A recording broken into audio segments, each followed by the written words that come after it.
What is going on, everybody? AHS Rules back again with another video. Now, I have covered Ring of Honor television reviews for the past 12 weeks. A lot of these episodes have been 2 hours long, around 10 matches. We've had a couple episodes be an hour and a half long, hour 45. The most matches I believe we've had on an episode were 12. This week, on a supersized, I'm going to try to be as energetic as I can be, but I am tired as hell. Because this supersized episode of Ring of Honor television was 2 hours and 56 minutes long. Almost 3 hours and 19 matches. I don't know the logical reason for it. I think that the reason that this happened is that this was a part of the TV tape is at Universal Studios in Orlando. And so normally when they do that, they do 2 days worth and they tape 2 episodes worth. So 2 hours, so 4 hours of taping, split those into 2. This episode, this being one full taping, it just got all mashed together. And I think, again, the main reason that this happened is that they have already taped next week's episode. And they taped that prior and after this week's Dynamite because some talent would not be available that they wanted to book is what I have read. And, again, I don't even think this was really the plan to do it for this week. Because, again, it just was I don't think they would have taped as much. And, I was looking back at the tweets. And shout out to a Twitter account that I follow, and he follows me back, titled ROH History. And I noticed that if you look on the graphics of each, because normally they tweet out the matchups a little bit early. And so about 12 of the matches, which, like I said, a normal episode normally has 10 to 12 matches, has the date of the show, but they added 8 more that say tonight. And it doesn't have the date, it just says tonight. So, again, I think this was a very last-minute decision. How last minute? The commentary tonight, which most of the time is not like it, was very up-to-date and talk about things that happened on Dynamite. So, shout out to the commentators if they really had to work almost last minute or overtime into talking about, because like I said, they were talking about, unless they were already spoiled way in advance, because again, I don't know how they do the commentary or when they do the commentary for these events, but they're talking about things that happened on Dynamite last night. But we've got a super stacked wrestling weekend, and this, I guess, kickstarted it. 3 hours almost of Ring of Honor wrestling, which as a kid, I think I would have enjoyed. But as someone reviewing this that has a lot of other stuff that he wants to do, it definitely was very time consuming. And also, people complain about Raw being 3 hours. There's a big difference. This is 3 freaking hours of wrestling. Very little. There's a couple of promos every now and then. I didn't write any of them down because none of them the only one led to something. And I'll cover that one. But that is that. So I've got 19 matches to talk about.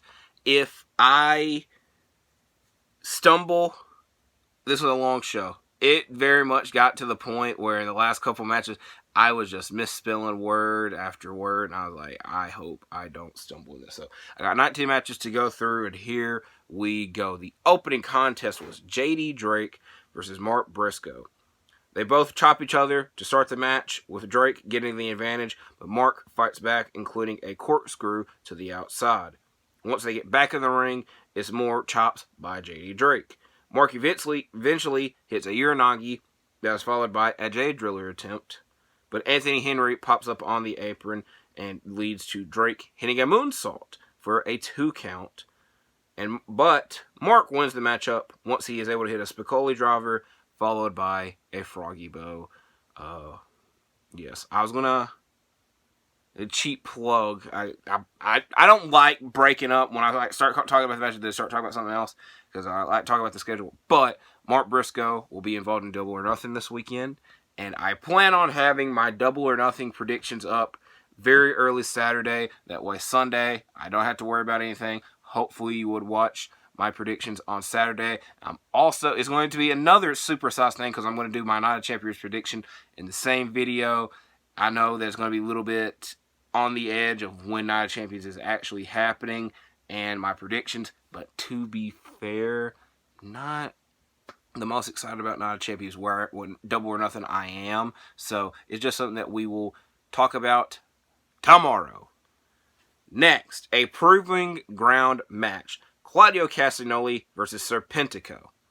A test of strength that leads to Claudio to have a dominant performance. Besides some quick offense by Serpentico, Claudio slams him into the ring steps, and around a dozen clotheslines by Claudio wins him the matchup. Next, Vert Vixen versus Kiera Hogan.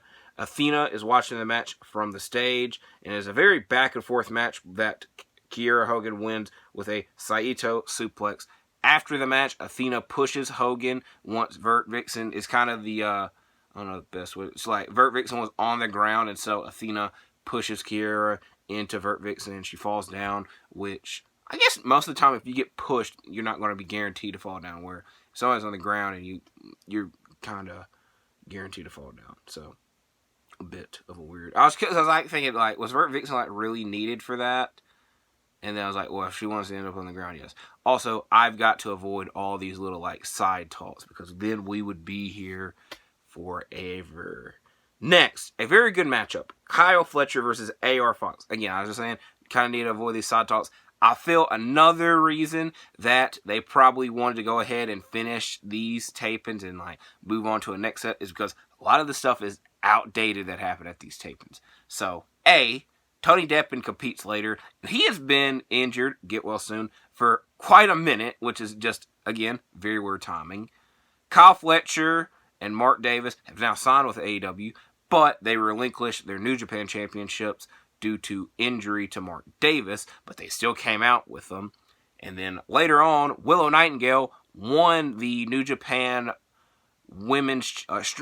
Strong Women's Championship, which again, she did not come out with, but they did mention it on commentary. So that makes me again thinking that they had to do commentary either today or they knew stuff way in advance. So this match was Kyle Fletcher versus AR Fox, which again, I thought was a very good matchup. It's fast-paced from both men that slows down once Fox is slammed onto the apron and on the outside. Fletcher keeps the attack going until Fox hits a cutter, but misses on a 450 splash. That leads to Fletcher hitting a brainbuster for the count of 2. Fox hits an impressive swanton to the outside and follows it with a 450 splash for a 2 count. Fox kicks out of a second rope Falcon Arrow, but cannot kick out of a spinning tombstone that wins the match for Kyle Fletcher. Next matchup, someone I just mentioned, Willow Nightingale versus Hyan, which I might have mispronounced that name. It has been, to be fair, I'm going to break a little bit of a kayfabe. I broke this show down because I watched the first hour, and then I took some time away, and then I finished it up. I'm going to be honest, I might have mispronounced that name because this was 5 to 6 plus hours ago. While Hyan has the advantage for a minute, the match is mainly Willow woman handling her that leads to her victory with the Babe with Powerbomb, aka a sit-out Powerbomb. Also, I have Honor Club still on my TV playing, and it's an old 2013 episode. So if you ever see me looking over to my right, I'm either looking at my TV or looking at my laptop that normally the screen goes black. I'm like, well, I can't do anything about it. Next matchup, The Kingdom versus Willie Mack and Ninja Mack, who have the tag team name The Mack Attack.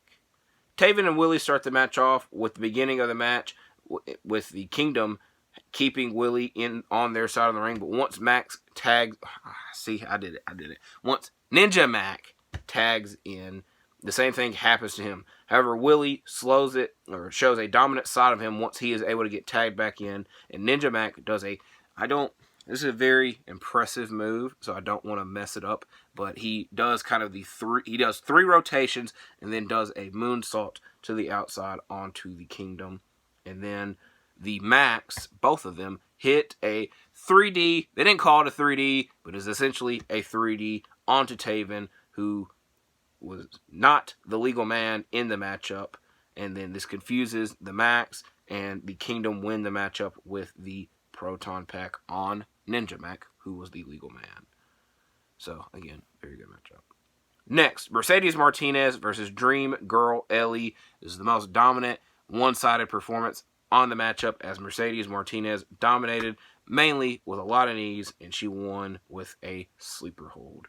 Next, Ashley Demboys, which is a very weird last name that I've been able to say correctly and remember, even though I do have the sense of urgency to say D'Ambrose, because it's very similarly spelled to that, versus Danielle Camella, who used to be in NXT as Vanessa Bourne. Danielle has the advantage early as she targets Ashley's back, with including a neck breaker. Demboys fights back with a reverse attitude adjustment and wins the match with a spine buster. Might have been a different move. Pretty sure it was a spine buster. Next matchup, Rocky Romero versus Titus Alexander. Also, this is going to be a longer video, so I want to do the side talks. Rocky Romero, each time he competes on ROH, he always comes out to a different theme song. Sometimes it's his own one, but most of the time it is his Roppongi Vice theme song. And tonight it was the Roppongi Vice theme that he came out to. Titus tries to keep Rocky grounded early, but eventually he fights back with lots of kicks and a tope suicida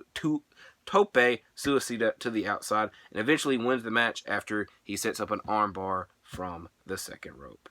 Next matchup, Marcus Cross, Very Morales, and LSG Leo St. Giovanni versus The Righteous and Stu Grayson. Last week, Stu Grayson said that he would give The Righteous a champ, and Grayson and Morales start the match off with the side of The Righteous and Grayson dominating the matchup until LSG able to get to the tag in, and around that time, the Dark Order members come onto the stage to, watch and see what happens, which lights a fire under Stu Grayson and The Righteous, who regain control once this happens. And The Righteous win the match when they let Grayson hit the Nightfall and get the pin for their side of the team. I don't know really what to call it, because Grayson isn't a member of The Righteous, yes, so that's why I didn't want to say The Righteous win, but The Righteous and Stu Grayson win the matchup. Next matchup, Tracy Williams versus Shane Taylor. Forearms from both men early on is what a great majority of this matchup is for Tracy Williams, but he is able to hit a frog splash for a 2 count, but cannot pick up Shane Taylor for a pile driver, which was very fitting as Shane Taylor did win the match with a package pile driver. So, also, another little side note. Y'all know me, I have my notepad. So normally it's 2 pages worth. So not only do we got 2 pages worth, we got 4 pages worth. So we're on to page number 3. You can also see my handwriting, which is not the greatest. Proving Ground matchup. Athena, we got the second Proving Ground matchup because Claudio's match earlier was a Proving Ground match. This one being Athena versus Promise Braxton. Braxton provides a back-and-forth matchup with mainly using forearms and kicks, but Athena also uses forearms and kicks throughout this matchup, and hers were more powerful, and she ends up winning the match with a sleeper hold. After the match, Kiera Hogan comes out and attacks her and runs Athena off and sets up a match for next week that I mentioned earlier. I'm not really going to talk about promo packages and stuff that happened, but there was one where Lexi Nair interviewed Athena about asking her, how does it feel to get a taste of your own medicine? And Athena was very triggered by this and just walked away very triggered, I guess is the best word to use there. And again, next week is Athena versus Kiera Hogan for the Women's Championship. Also next week, Katsuyori Shibata versus Alex Coughlin for the Pure Championship. That was set up I know definitely last week, might have been 2 weeks ago they announced that. And they showed a video package of Alex Coughlin telling Shibata do not underestimate him whatsoever. Next matchup, Driscoll versus Tony Deppen. Again, get well soon. The match goes to the outside immediately after a Deppen dive, but Driscoll has the advantage once they get back in the ring with several chops that fires Deppen up, however, which he follows with a series of suplexes, but Driscoll is able to hit a Hurricanrana off the top So he's on the top rope, and he walks to Deppen, who's in the middle, but he's on the top rope, so but he's like in the middle of the ring, so, and this leads to a Jericho Hurricanrana, and he wins the match with a Fujiwara armbar. Next matchup, Sky Blue versus Miranda Alizé. Alizé dominates the match with a very fast pace early on, but Sky fights back with a running knee and a super kick, and she wins the matchup with a roll-up on Alizé. This is another side talk. I've noticed I don't like if something's a good match, I normally like, hey, point out, hey, it's a good match. I don't ever really review. I just read y'all what happened, and if something is very good, I say it's very good. Going back, let me backtrack. The Jericho Tony Deppen match was good. The Kyle Fletcher Air Fox match was good.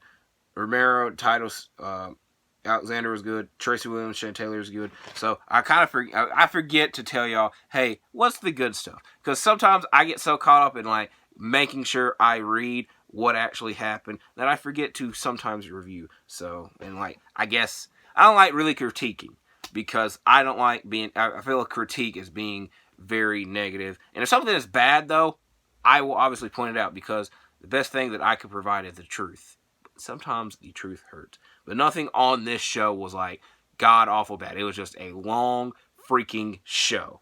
Which, again, let's go. We were almost home. The next matchup was Cole Carter and Zack Clayton versus Action Andretti and Darius Martin. Clayton and Andretti start the match off, but both teams tag in and out throughout the matchup. Carter pushes Andretti to the outside after a springboard attempt, but he's able to tag Darius back in once he gets back in the ring. Carter hits a frog splash on Martin, but it was not enough as Andretti and Martin win the match with a double Alabama Slam. Next matchup, Blake Christian and I was going to say faces Nick Camarado, which is actually, it still makes sense, but normally I say Blake Christian versus Nick Camarado. Camarado is surprised very early on by the quickness of Christian, and that includes a Blake Christian dive the outside. But Camarado keeps him grounded once they're back in the ring. Christian recovers with another dive to the outside and a stomp on the apron. Now, this is a very weird thing that I don't know 100% what happened. But Christian's on the outside and he grabs a chair and he slides the chair into the ring. And the way that it was edited, or the way the chair slid into the ring, there's no way it was very fast. It looked like it slid out of the ring, pretty much is what I'm getting at. But the way that they edited it, it just shows Nick Camarado, and it's like very quick. So this is just me anticipating. I think Blake Christian literally slid the chair out of the ring, but because it involved the finish of the match, they edited it to where the chair was still in the ring. But again, that's just me speculating. But anyways, Nick Camarado and the referee are distracted by the chair, and that leads to Blake Christian getting a roll-up and winning the matchup by these sneaky tactics. Next matchup, Diamante versus Trish Adora, who we've not seen in a minute. Adora immediately targets the arm, but it does little effort as both women fight back with a series of forearms. Trish hits a spinning suplex, and Diamante hits a crossroads that was soon followed by a chicken wing for the win for Diamante. Next matchup, Penta El Zero Miedo versus Slim J. It's very intense early on as both men get in each other's face and chop each other, but Penta is attacked by other members of the Trustbusters while he is on the outside, but it has little effect on him as he is able to hit a stomp off the second rope and a package pile driver for the win. Last matchup. I will 100% be honest with you. I know we're 19 minutes in. It's very fitting because there's 19 matches. And I didn't even spend like every single minute because like the first 3 minutes I was like talking about why the hell this show is 19 matches long. I'm not going to lie to y'all. This crap flew by. I'm going to count. Let me count.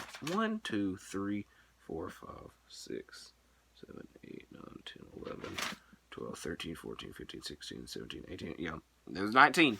So, last matchup, the 19th matchup, Zack Sabre Jr. and Samoa Joe versus Christopher Daniels and Matt Sydal. A couple weeks ago, Matt Sydal and Christopher Daniels Matt Sydal set his eyes on a television championship. Zack Sabre Jr. and Samoa Joe were testing each other to see who is the best television champion in wrestling. But Matt Sydal and Christopher Daniels again stuck their nose in the business because Matt Sydal wants to become a champion and he's targeting these TV championships.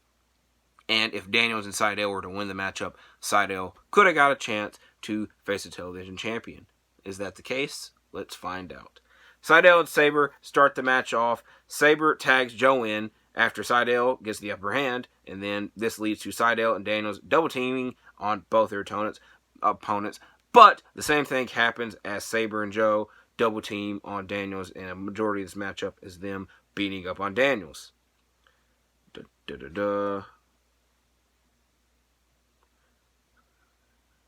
Sydal is able to eventually get the tag in, and he attempts many pinfalls onto Sabre. That does not mean anything. Both Daniels and Sydal have submission attempts on both their opponents, with Samoa Joe almost passing out, but it wouldn't have mattered because he was not the legal man, which is a key factor here. Sydal and Daniels do double knee powerbomb in the corner, which, again, this is a little further back. I'm pretty sure this is the same move that Dakota Kai recently got injured with in the tag team match, which would have been 2 weeks ago, I believe. So again, this was a very old taping. Also, get well soon to Dakota Kai. And Daniels hits an Angel's Wings on Sabre, but guess what? He was not the legal man at the time. Samoa Joe pops up behind him and locks in a coquina clutch to win the match and to end this episode of Ring of Honor Television. So, 3 hours long. This review, I'm not gonna lie, the review flew by, and I did not even stumble and jumble a lot during it. And again, there's gonna be a lot of extra side talk, but again, none of the matches are very bad, very enjoyable. My favorite match was probably the main event or the Kyle Fletcher AR Fox match. Next week, we got 2 championship matches. I don't know how the hell they're going to take these shows again. I would hope and imagine none of these shows are 3 hours again. This is just and especially this freaking week where not only does AEW have a pay-per-view, but WWE and NXT have premium live events, special events, pay-per-views, whatever you want to call them. It's just a lot of freaking wrestling, and you're starting off with 3 freaking hours worth. It was loaded. So again, speaking of wrestling, more wrestling talk from me as Saturday. Early, I will have my Night of Champions and Double or Nothing predictions uploaded. I'm going to take the day off Sunday and just enjoy Double or Nothing, enjoy the weekend. And then Monday, we will be back, most likely talking about Money in the Bank, which is fitting because I have my old briefcase right there. And then, because I like to get my fantasy booking for the next premium live events out of the way before the companies start teasing what they're going to do, because I want to have my own twist on it. And that, speaking of that, Wednesday will most likely be my Forbidden Door, AEW / New Japan Forbidden Door fantasy booking. I might have some more videos in between then, but who knows. Thank you for watching this long ROH TV review. Please like and subscribe, and I'll see you in the next one.